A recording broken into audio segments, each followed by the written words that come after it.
I think the problem I have as a kind of frustrated, bitter, politically correct, middle-aged liberal is I can't work out which one of the three Top Gear presenters to despise the most. You know?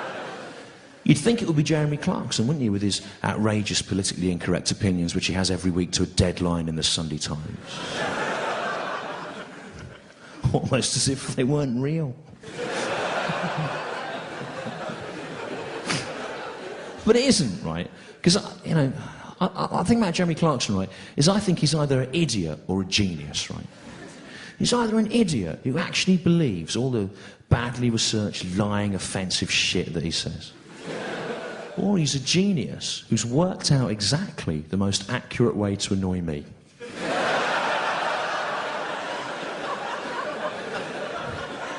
In which case, fair play to him. You're God. So it isn't him, the Top Gear presenter that I hate the most. And he's someone who I think, on balance, I hate more than anyone who's ever lived, actually. And it's Richard the Hamster Hammond, actually. I hate him more than anyone who's ever lived, and fictional characters. Like Skeletor, if you remember him. Nah, I hate him. I hate Richard the Hamster Hammond, right, because he's not a real hamster, is he? What he is, he's a man, right, who's been able to carve out a best-selling literary career off the back of his own inability to drive safely.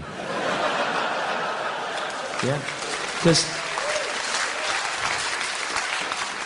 he had that crash, didn't he, in that dragster, and then he wrote this book about it, On the Edge, and it sold millions. And I think there's something a little bit undignified and cynical about all these celebrities writing these cash-in books about some dreadful thing that happens to them. You know, I think there's an undignified degree of cynicism in it. Yeah, to the point where I wouldn't be surprised if, when he'd had that crash, Richard Hammond, and he was hanging upside down, waiting to be rescued in that dragster, he wasn't thinking to himself, "Oh, I'm quite badly injured in this. Then I can do a book about it, it'll sell loads." I'm not saying that he did think that, I'm just saying there does seem to be an element of cynicism in it, doesn't there? No, I wouldn't be surprised if when he was hanging upside down waiting to be rescued, he wasn't thinking to himself, "Oh, I hope I get some brain damage. And forget loads of my life. And then on Richard and Judy's book club, my attractive wife can come on and help me to remember it, and it'll create a tender scene." Look, I'm not saying that he did think that. I'm just saying that there's a degree of cynicism in those books, isn't there? And what's worse, I think, is that book, On the Edge, it sold millions. And it was published through Weinfeld and Nicholson, and it shouldn't have been. It should have come out through BBC World, the commercial arm of the BBC, because you and me, the licence payers, we funded that crash. Yeah? We did. And therefore, we are entitled to feel the benefit of any profits derived from it. Yeah? Yeah. And Richard the Hamster Hammond, he knows that. But he went and he wrote that book anyway, and I think it's a cynical thing to do, and I hate him for it, and I wish he'd been killed in that crash. I do. I wish he'd been killed and decapitated. And that the next series of Top Gear had been presented by Jeremy Clarkson, James May, and Richard Hammond's severed head on a stick.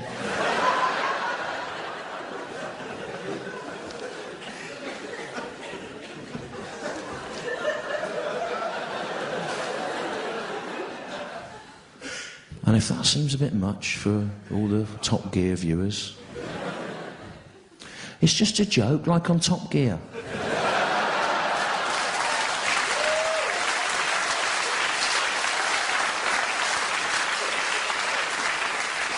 You know, when they do their jokes, which you like, don't you? It's just a joke. The Jeremy Clarkson defence is just a joke.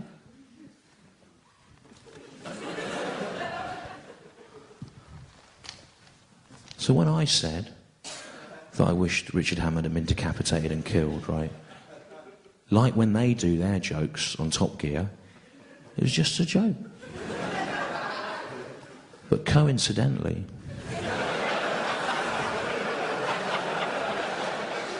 as well as it being a joke, it's also what I wish had happened. Because I hate Richard the Hamster Hammond. He's not even a real hamster. If he was a real hamster, and so I went, do you know a hamster has survived a 280-mile-an-hour dragster crash and advertised Morrison's, admittedly with a glazed expression, you go, that's a good hamster. But he isn't a hamster. He's not even a hamster. He's nothing. He's worse than a hamster. Because Jeremy Clarkson, your spiritual king, at least he has the guts, doesn't he, to stand there personally expressing his stupid, offensive opinions, right? But Richard the Hamster Hammond doesn't do that, does he? He just stands next to Jeremy Clarkson, giggling. Blah, blah, blah, gypsies. Ha ha ha ha, gypsies. Ha ha ha ha ha. Imagine being a gypsy. Ha ha ha ha. In a caravan. Ha ha ha ha. Not even in a car. Ha ha ha. Blah, blah, lesbians. Lesbian. Blah, blah, the Welsh. Imagine being Welsh and not being English.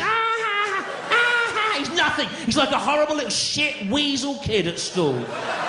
Hanging around with all the bullies, laughing at their jokes in the hope they won't pick on him. He's a horrible little shit weasel piece of shit, nothing, hanging around with the bullies, laughing at their jokes, licence payer funded, apologist for institutionalised bullying, and I hate it. Picture the scene, the Top Gear Christmas night out, Jeremy Clarkson, James May, Richard the Hamster Hammond, he's not a real hamster, they're on the South Bank, 2 o'clock in the morning, running along the embankment drunk, gypsies, and Jeremy Clarkson sees a homeless man asleep by the river. And that homeless man's probably Scottish, remember? He is. Glasgow. And one of you is just having a sleep in the street at Christmas. Like anyone would. And Jeremy Clarkson sees the Scottish homeless man for a joke to satirise the old loony left politically correct nutters, he decides to kick him to death, right? So he's going, come on, Richard Hammond, kick this tramp to death. Come on, it's a joke, come on, this will annoy the sour-faced dykes at The Guardian. Come on, stamp on a tramp's head, Richard Hammond, this will annoy Amnesty International. Kick him right up in the guts, come on, Richard. Kick him to death, Richard Hammond. Come on, this will upset the grieving relatives of Stephen Gately.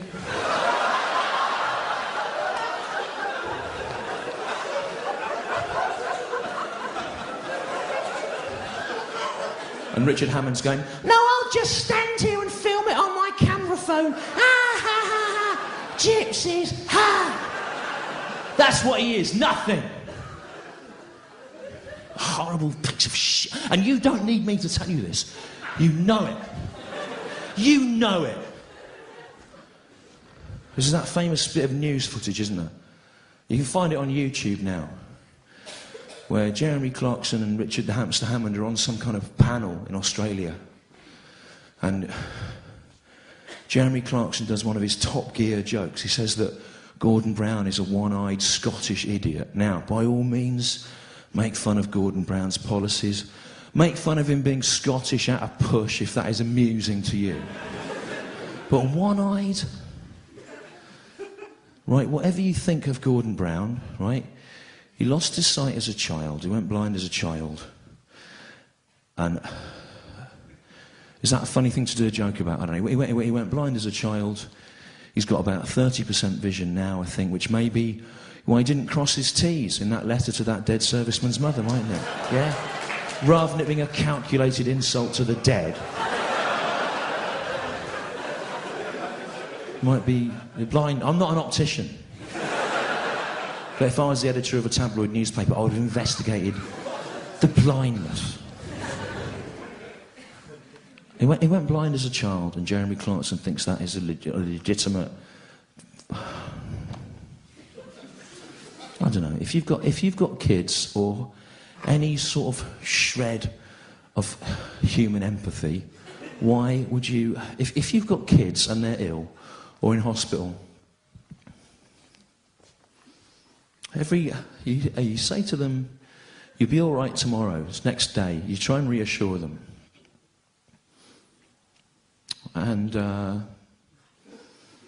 But presumably there came a point where Gordon Brown's parents didn't do that anymore because he was blind, and that was that. And Jeremy Clarkson thinks that's a funny thing to do a joke about.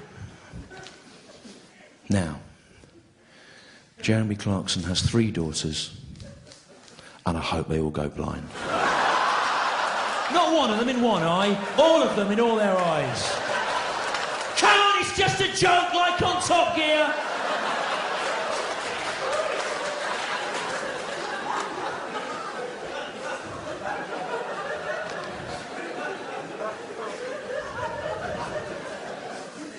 But again, as well as it being a joke. No, not really. You wouldn't say that, would you? You wouldn't think it. You wouldn't wish it on a child. So he's there, Jeremy Clarkson, on the news doing his Top Gear joke, one-eyed Scottish idiot. And there's Richard Hammond on the clip doing his licence payer-funded job, laughing away. Ha ha ha ha, blind child, ha ha. But then he realises, Richard Hammond, it's being filmed. You can see it in his brain, click. And maybe this isn't going to play as well, as you might imagine at home. So what he does to try and cover his arse, look at it on the clip, at the same time as laughing, Richard Hammond tries to make a disapproving face, right? What he does for about a minute is this. He goes, ah, ha, ha.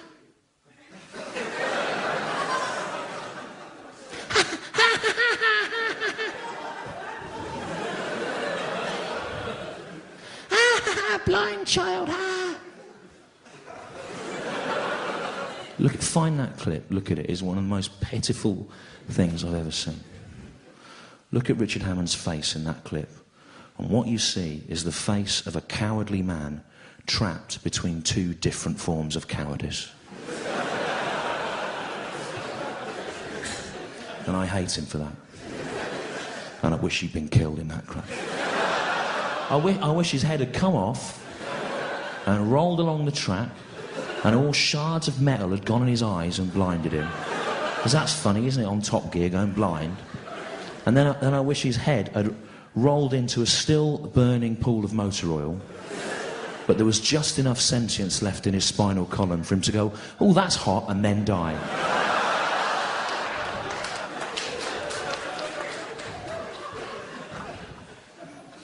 Not really. I don't really think that. Right? And what I was doing there, as everyone here in this room now understands, just in case there's anyone from the Mail on Sunday watching this, is I was using an exaggerated form of the rhetoric and the implied values of Top Gear to satirise the rhetoric and the implied values of Top Gear. And it is a shame to have to break character and explain that. But hopefully it will save you a long, tedious exchange of emails.